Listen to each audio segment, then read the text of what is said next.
Have you ever wondered how a robot knows when to move, stop, turn, or respond to its surroundings?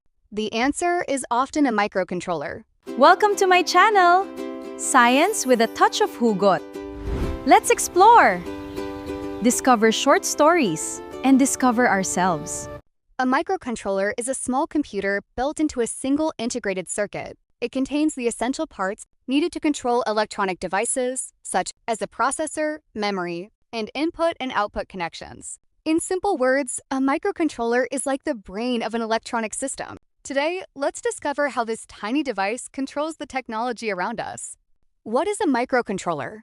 A microcontroller, or MCU, is a programmable electronic device designed to perform specific control tasks. Unlike a personal computer, which is designed to perform many different tasks, a microcontroller is usually dedicated to controlling a particular system. For example, it can control a robot, an automatic door, a washing machine, a traffic light system, a smart home device, a drone, a temperature monitoring system. You give the microcontroller instructions through a program, and it follows those instructions to control connected electronic components. The main parts of a microcontroller. Let's look at some of its important parts. 1. CPU, the brain. The central processing unit, or CPU, executes the instructions in the program. It processes information and decides what action should happen next. In robotics, for example, the CPU might receive information from a sensor and decide whether the robot should move forward, turn, or stop. 2. Memory, the storage. Microcontrollers have different types of memory.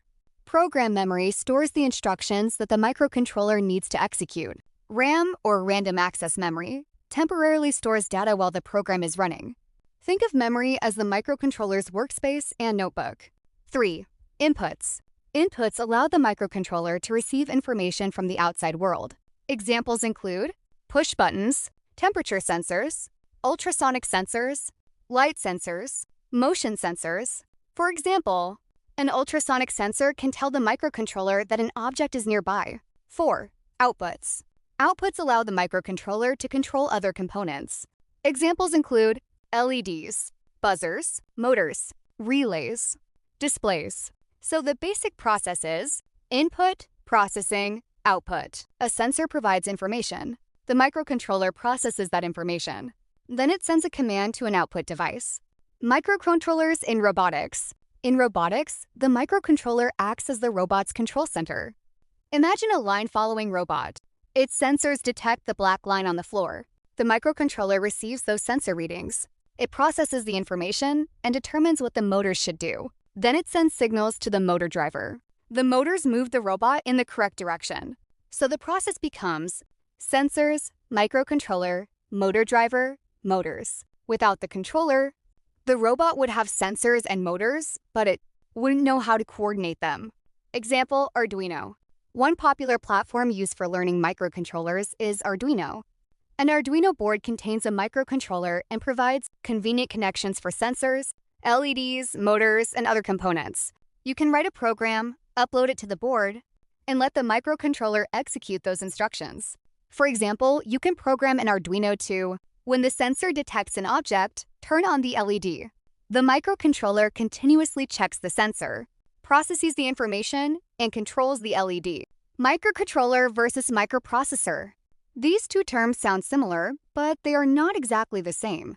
A microprocessor is primarily a CPU and usually needs external components such as memory and input-output devices. A microcontroller combines the CPU, memory, and input-output peripherals into one chip. That's why microcontrollers are commonly used in embedded systems where compact size, low power consumption, and dedicated control are important. Hugot. And here's the Hugot. Parang microcontroller ang puso. It may be small, but it has the power to control everything connected to it. Kaya hindi porke maliit, walang impact. Sometimes, the smallest component can make the biggest difference. Why are microcontrollers important? Microcontrollers are important because they allow machines and electronic devices to respond intelligently to information. They make it possible to automate tasks, control machines, monitor conditions, and build smart systems. From simple classroom projects to sophisticated robots, microcontrollers are everywhere. And the amazing part? You don't need a huge computer to create something intelligent. Sometimes, one tiny chip is enough to bring an idea to life. Quick recall. Before we end, remember these three things. First, A microcontroller is a programmable computer on a chip designed for controlling electronic systems.